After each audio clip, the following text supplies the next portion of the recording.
নারী তুমি আসলেই বহুরূপী। সারোয়ার স্যার যথার্থই বলেছেন। তোমরা যারা অ্যাডমিশন সিকার রয়েছো আর জব সিকার রয়েছো, অবশ্যই তোমাদের নারী বিষয়ক কিছু এক কথায় প্রকাশ কিন্তু জানতে হবে। আর এখান থেকে প্রশ্ন কিন্তু পাবলিক পরীক্ষায় প্রচুর পরিমাণে আসে। শুভঙ্কর স্যার বাংলার জনপ্রিয় শিক্ষক, উনি আজকের এক স্লাইডের মাধ্যমে নারী বিষয়ক এক কথায় প্রকাশ শিখিয়ে দিবে। সো তোমরা যারা অ্যাডমিশন সিকার রয়েছো অথবা জব সিকার রয়েছো, অবশ্যই অবশ্যই এই বিষয়টা একটু ভালো করে নোট করে রাখবে। এখান থেকে অবশ্যই অবশ্যই প্রশ্ন আসবে। শুভঙ্কর স্যার, আপনি তাহলে স্টুডেন্টসদের এই বিষয়টা শিখিয়ে দেন। ধন্যবাদ। আসলেই নারী অনেক বহুরূপী।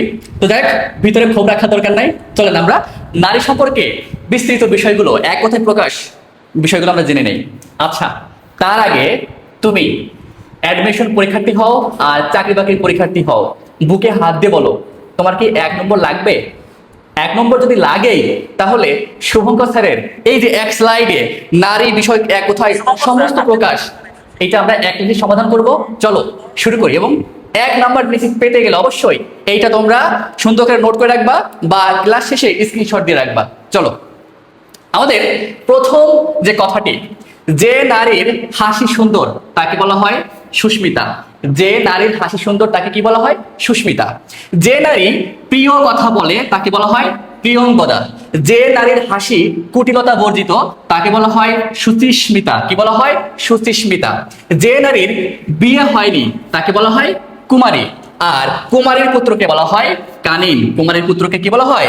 কানিন। যে নারীর বিয়ে হয় না তাকে বলা হয় অনুরা বা আইবুড়ো। দুটা কিন্তু আলাদা। একটা হচ্ছে যে নারীর বিয়ে হয়নি, এখনো ভবিষ্যতে হতে পারে, সে হচ্ছে কুমারী।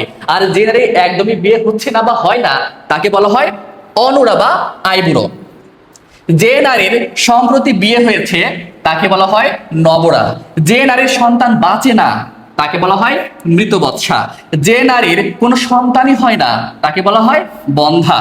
যে নারী বীর সন্তান প্রসব করে তাকে বলা হয় বীরপ্রসব। তাকে কি বলা হয়? বীরপ্রসব। এরপরে দেখো, যে নারীর স্বামী ও পুত্র জীবিত তাকে এক কথায় বলা হয় বীরা বা পুরন্ধ্রী। বীরা বা পুরন্ধ্রী। আচ্ছা, এরপরে দেখো, যে নারীর স্বামী ও পুত্র নেই অথবা যে নারীর স্বামী ও পুত্র মৃত তাকে কি বলা হয়? অবীরা। তাকে কি বলা হয়? অবীরা।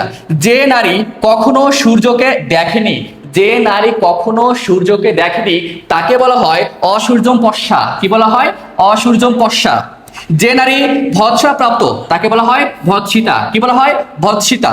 যে নারীর অক্ষিতে বা চোখে কাম তাকে বলা হয় কামাক্ষী। তাকে কি বলা হয়? কামাক্ষী। যে নারী আজীবন সদভা তাকে বলা হয় চিরায়ুষ্মতী। কি বলা হয়? চিরায়ুষ্মতী। অর্থাৎ যে নারী আজীবন সদভা। আচ্ছা, যে নারীর স্বামী বিদেশে থাকে তাকে বলা হয় প্রসিত ভর্তৃকা। তাকে কি বলা হয়? প্রসিত ভর্তৃকা। যে পুরুষের স্ত্রী বিদেশে থাকে তাকে বলা হয় প্রসিত পত্নী বা প্রসিত ভার্য। প্রসিত ভার্য। যে নারী অন্য কারো প্রতি আসক্ত হয় না তাকে বলা হয় অনন্যা। তাকে কি বলা হয়? অনন্যা। যে নারী সাগরে বিচরণ করে তাকে বলা হয় সাগরিকা। কি বলা হয়? সাগরিকা। যে নারী নিজে বরণ করে নেয় তাকে বলা হয় স্বয়ংবরা। আমরা প্রাচীনকালে বা মধ্যযুগে দেখি যে রাজা তার মেয়েকে বা কন্যাকে বিয়ে দেওয়ার সময় কন্যারা কি করতেন?